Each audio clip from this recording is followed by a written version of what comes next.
आज 14 फरवरी है और 14 फरवरी को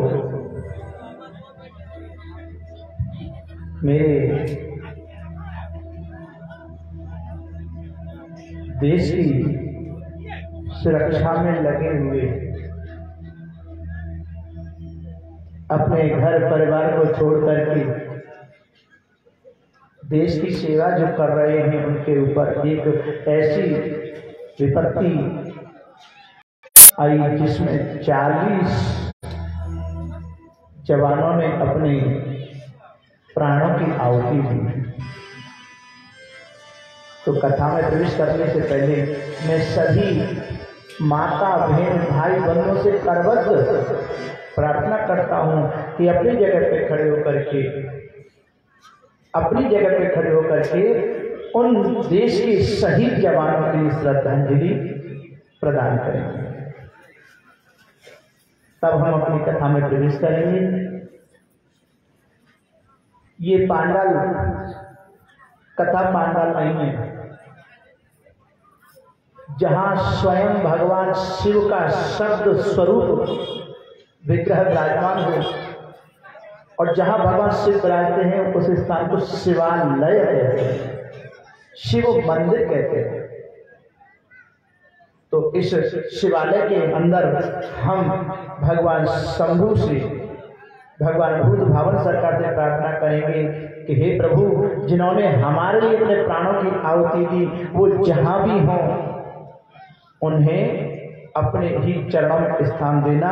उनके साथ में कोई भी किसी भी प्रकार की यातना भरी जो व्यक्ति की अंतर आत्मा को प्राप्त होती है वो उन्हें प्राप्त न हो और उन्हें केवल अपने ही चरणों में स्थान देना। इस श्रद्धांजलि के लिए सभी हाथ जोड़ करके आंख बंद करके और मेरे भगवान भूत भावन सरकार भोलेनाथ से प्रार्थना करेंगे। सभी हाथ जोड़ लें और हाथ जोड़ करके आंखें बंद करके भगवान से प्रार्थना करें।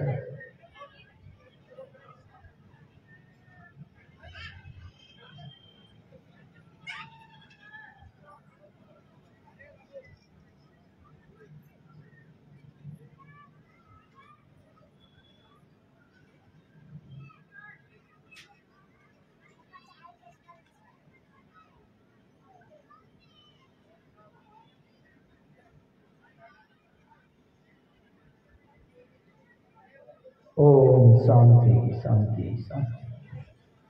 मेरे स्वयं सरकार जो वास्तविक स्वरूप में हमारे लिए एक देव के समान है, उन्हें अपने चरणों में स्थान प्रदान करें। इसी कामना के साथ में हम अपनी आज की कथा को उनके चरणों में उनकी अंतरात्मा की शांति के लिए भगवान शंभु को और प्रदान करते हैं। जय।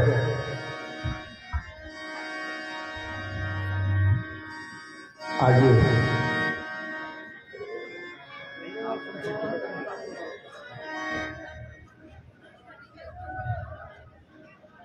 आज माता सती ने भगवान शिव की आज्ञा की अवहेलना करी। भगवान शिव ने आज्ञा नहीं दी है, परंतु माता सती भगवान भोलेनाथ की मन की बात जानती हैं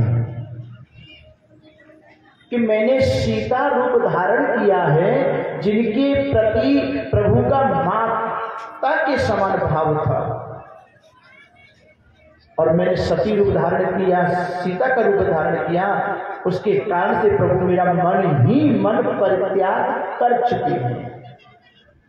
मेरे अंदर अब सीता का दर्शन करते हैं, इसलिए प्रभु मुझसे कोई अब संबंध नहीं रखना चाहते। दक्ष प्रजापति के यज्ञ में जाना तो एक बहाना था, वास्तविकता ये थी कि माता सती को स्वयं जो अम्बा परम्बा जगदम्बा है, उनको अपने इस लीला रूपी सती रूपी शरीर का परित्याग करना था, जिससे नया जीवन लेकर के आकर के और भगवान शिव की सेवा कर सके। प्रेम से बोलो हर हर। माता सती ने दक्ष प्रजापति की यज्ञ में और बैठ करके अपने पंच भौतिक शरीर में से अग्नि तत्व को प्रकट करके अपने शरीर को भस्म कर दिया। नंदी आदि गणित यज्ञ को विध्वंस करना चाहते हैं, परंतु भृगु मुनि ने यज्ञ शक्ति के प्रभाव से यज्ञ मंडप से ही सैनिकों को प्रकट कर दिया और उन सैनिकों ने भगवान भूत भावन सरकार के जितने गढ़ थे सबकी पिटाई लगाई और पिटने के बाद में शिवगढ़ कैलाश पर पहुंचे और भोलेनाथ को जाकर के पूरी बात बताई। माता सती का देह परित्याग हो चुका है, ये बात सुनकर के भोलेनाथ को कोई प्रतिक्रिया नहीं हुई, पर जब पता चला कि उनके जो भक्त हैं उनके साथ में भी उद्दंडता की गई है, भगवान अपने ऊपर अपने परिवार के ऊपर कोई समस्या आए तो कोई चिंता नहीं करते, परंतु उनके भक्तों के जीवन में कोई कष्ट आए, आपत्ति विपत्ति आए तो भगवान भूत भावन सरकार सहन नहीं कर सकते। भगवान ने तुरंत अपने सिर से जटा काट करके फेंक दी और उस जटा से वीरभद्र नाम का एक भगवान का पार्षद प्रकट हुआ और उसने भगवान के आदेश से जाकर के दक्ष प्रजापति का यज्ञ जो हरिद्वार के पास कनखल क्षेत्र में चल रहा था उसको विध्वंस करना शुरू कर दिया। नंदी कहते हैं वीरभद्र जी, जब माता सती का शरीर जल रहा था ना तो दक्ष प्रजापति और बकरे की तरह, बकरे का मुख हमेशा ऊपर की होता है, दो जीव, एक ऊंट और एक बकरा, अक्सर करके इनका मुख ऊपर की तरफ गिर, सामान्य स्थिति में नहीं होगा, तो बकरे की तरह इसने ऊपर कर रखा था। और अच्छा, वीरभद्र ने खड़क लिया और दक्ष प्रजापति की धड़ से गर्दन को उतार लिया, काट लिया और हवन कुंड में डाल दिया। यज्ञ वेदी में दक्ष प्रजापति का सिर डाल दिया। नंदी कहने लगे, देखो ये बाबा है ना भृगु मुनि, जब माता सती का शरीर जल रहा था तो ये बार बार अपनी दाढ़ी में हाथ घुमा रहे थे। बोले अच्छा, इस बाबा को अपनी दाढ़ी इतनी अच्छी लगती है, इतनी प्रिय है। वीरभद्र जी ने हाथ बढ़ाया, दाढ़ी पकड़ी, झटका मारा और एक ही झटके में बाबा की पूरी दाढ़ी उखड़ गई। नंदी कहने लगे, देखो जब माता सती का शरीर जल रहा था ना तो ये पूखा ऋषि है ना, ये बत्ती सी चमका रहे थे, खिलखिला करके हंसते थे। बोले अच्छा, इनको माता सती के शरीर के जलने के समय इतनी प्रसन्नता हो रही थी, हंस रहे थे। एक मुष्टि का प्रहार मुंह पे किया तो पूषा ऋषि की जितनी बत्ती सी थी ना, एक ही घूसे में उखाड़ दी। इस प्रकार से उस शिव निंदक यज्ञ में जो जो उपस्थित थे सबको दंडित भगवान शिव के आदेश से वीरभद्र ने किया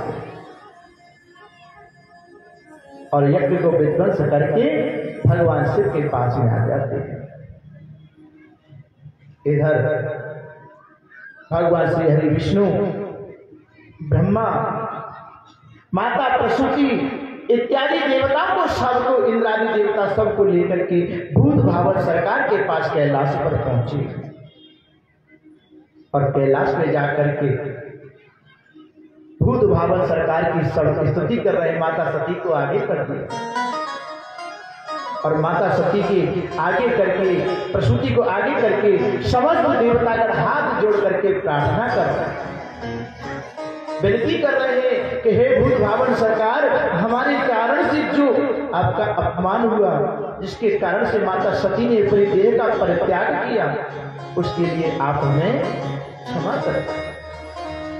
अरे भगवान, आप तो परम ब्रह्म अविनाशी हैं, घट घट वासी हैं, आपके द्वारा हमको उत्पन्न किया गया है और फिर भी हमारी नादानी देखिए कि दक्ष प्रजापति ने यज्ञ किया, उसमें शिव निंदा हम श्रवण करते रहे,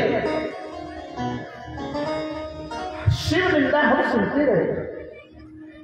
ये कोई पाप, सामान्य पाप नहीं है।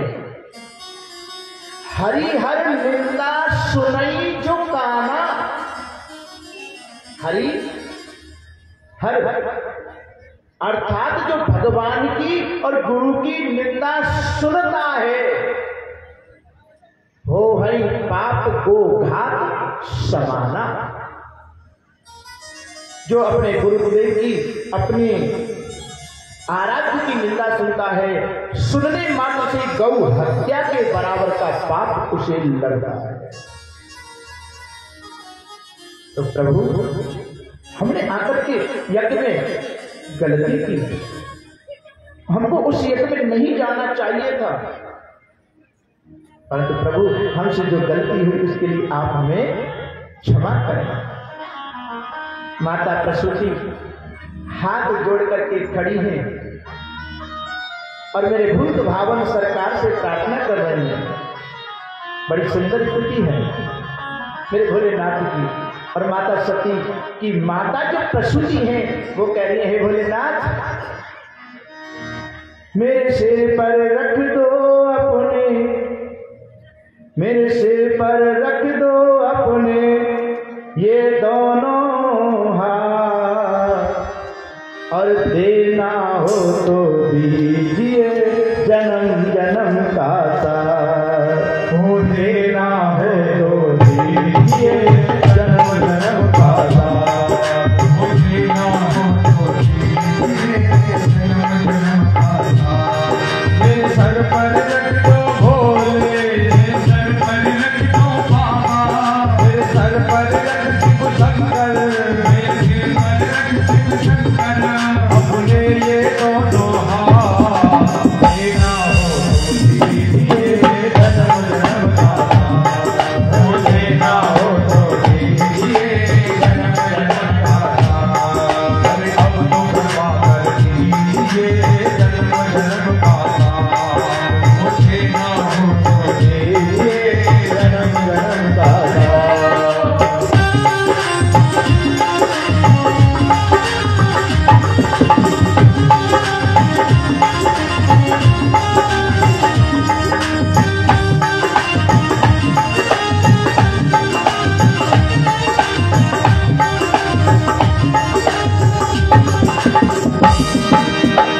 मेरे वाले शिवरानी से मन और दौलत क्या मांगे, उसी वाले शिवरानी से धन और दौलत क्या मांगे, मेरे वाले शिवरानी से धन और दौलत क्या मांगे, मेरे वाले शिवरानी से धन और दौलत क्या मांगे।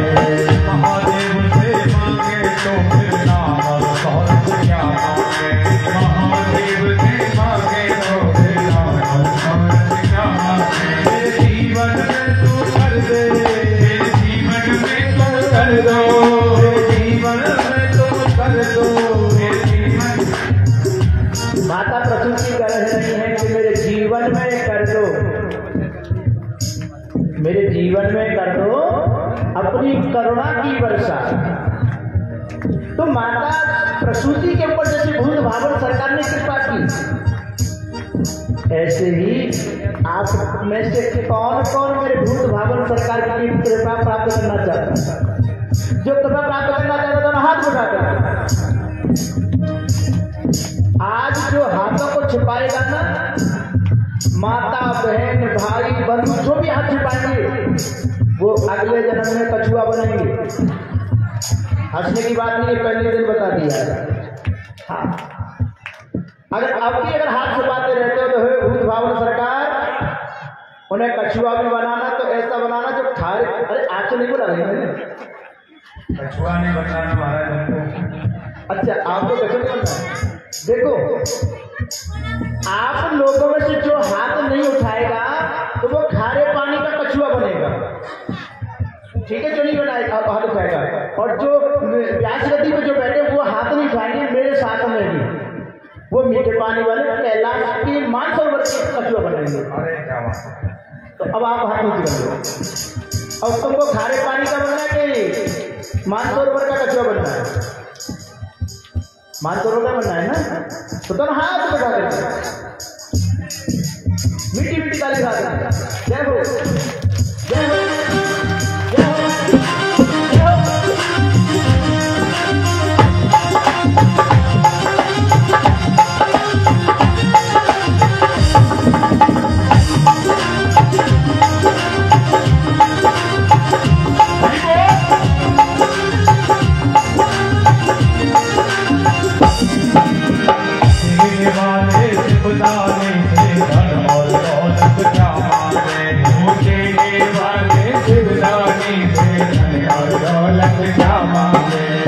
महादेव से मांगे तो फिर नाम और औरत क्या मांगे। महादेव से मांगे तो फिर नाम और औरत क्या मांगे। मेरे जीवन में तुम कर दो, मेरे जीवन में तुम कर दो, जीवन में तुम कर दो, मेरे जीवन में तुम कर दो। करुणा की वर्षा देना हो तो दीजिए, जन्म जन्म का देना हो तो दीजिए, जन्म जन्म का प्रभु अब तो कृपा कर दीजिए, जन्म जन्म का प्रभु कृपा कर दीजिए, जन्म जन्म का। मेरे सिर पर रख दे बाबा, मेरे सिर पर रख दे बाबा, मेरे सिर पर रख दो भोले, मेरे सिर पर रख दो भोले अपने ये दोनों हाथ। बोले महादेव बाबा की पूरा ही आ रहा है, उठा लीजिए आप ऐसे और गाइए। देना है तो दीजिए, जन्म जन्म का ओ देना है तो दीजिए, जन्म जन्म का। अरे अब तो कृपा कर दीजिए, जन्म जन्म का। अब तो कृपा कर दीजिए, जन्म जन्म का।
तरस रहे हैं गम की धूप में, प्यार की कैया कर दे दो।